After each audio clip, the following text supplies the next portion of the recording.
Hey everyone, welcome back. Today we're tackling a massive medical mystery, one that affects millions of people. High blood pressure that, well, it just won't quit. We're going to unravel a really common but so often missed cause of this super stubborn condition. So you've probably asked yourself this, right? Why won't my blood pressure go down? I mean, it is so frustrating. You're doing everything right, taking your meds, watching what you eat, you're exercising, but those numbers on the cuff, they just refuse to budge. It can really feel like you're fighting a losing battle. But what if I told you that for up to a quarter of people struggling with this exact problem, this treatment-resistant high blood pressure, there's a specific, identifiable, and get this, often treatable cause? Yeah, that's right. The answer is often hiding in plain sight. The culprit isn't some deep, dark mystery. It's a hormonal issue. And today, we're going to put a spotlight right on it. All right, so first up, let's unmask this hidden cause. Let's give it a name. Okay, so the condition is called primary aldosteronism, or PA for short. Now, here's a really simple way to think about it. You've got these adrenal glands, right? And they make a hormone called aldosterone. Its whole job is to tell your kidneys, hey, hold on to salt. And of course, when you hold on to salt, you hold on to water, and that's what drives your blood pressure up. Now, in primary aldosteronism, it's like the switch for this hormone gets jammed in the on position. It's just constantly flooding your body with signals to hold salt and water, and boom, your blood pressure just soars. And listen, the scale of this thing is, well, it's staggering. We're not talking about some super rare disorder here. PA accounts for up to 14% of all hypertension cases and a whopping 25% of those really stubborn, treatment-resistant ones. And this is so crucial. The excess aldosterone doesn't just raise your blood pressure, it actually directly damages your heart and your blood vessels. That means a much, much higher risk for things like stroke and heart disease. You know, for a long time, doctors looked for low potassium as the classic clue, but it turns out most patients have totally normal levels. And that's a huge reason why this thing flies under the radar for so long. Okay, so if it's so common, how do doctors actually find it? How do they unmask this thing? It's kind of like a detective story, which brings us to part 2, the path to diagnosis. The investigation really follows 3 main steps. First, there's a screening test. It's a simple blood test that measures something called the aldosterone-to-renin ratio, or ARR. See, renin is the hormone that normally tells your body to make aldosterone. So if aldosterone is high, but renin is low, that's a huge red flag. It means something's out of whack. If that test is positive, they move to a confirmatory test, just to prove that the adrenal glands are going rogue.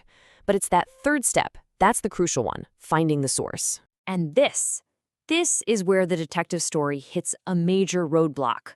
For years, the gold standard for finding the source has been this really difficult, invasive procedure called adrenal vein sampling, or AVS. And this quote just says it all. The invasive nature of AVS has contributed to fewer than 1% of PA patients ever being referred for curative surgery. Think about that, fewer than 1%. It's so challenging, so specialized, that it's created this massive bottleneck, preventing people from getting a potential cure.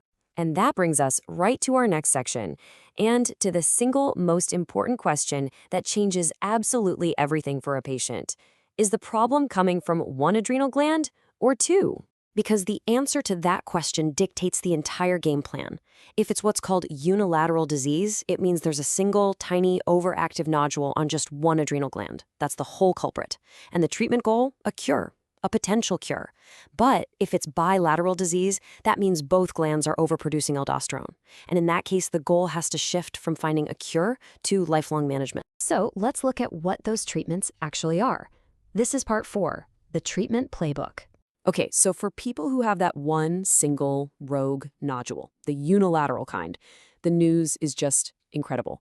There's a minimally invasive surgery, a laparoscopic adrenalectomy, where they just remove that one problem gland. And for so many people, this can completely cure their high blood pressure. Gone. And it gets rid of all that extra cardiovascular risk too. It's amazing. But if both glands are the problem, well, surgery is off the table. You can't remove both. So here the whole focus shifts to medication. The goal is to block the harmful effects of all that excess aldosterone, and it's a treatment that you're likely going to be on for life. And when it comes to the meds, there's this really clear trade-off that doctors and patients have to navigate. The main drug is called spironolactone. It's super effective, it's potent, and it's cheap. The downside? It can have some pretty significant hormonal side effects, especially for men. The alternative is a drug called eplerenone. It's much better tolerated, way fewer side effects, but it's not quite as strong, and it costs more. So it's this classic choice, right? Maximum power versus better tolerability. But what if we could break free from these old challenges, from the invasive tests and the medication trade-offs? Well, that is exactly what's happening right now. And this brings us to what I think is the most exciting part of this whole story. Section 5, a cure on the horizon. Okay, remember that super invasive AVS procedure, the one that created that massive bottleneck? Well, it might be on its way out. There's a new non-invasive PET/CT scan that uses a special tracer, and it literally lights up the little nodule that's pumping out all the aldosterone.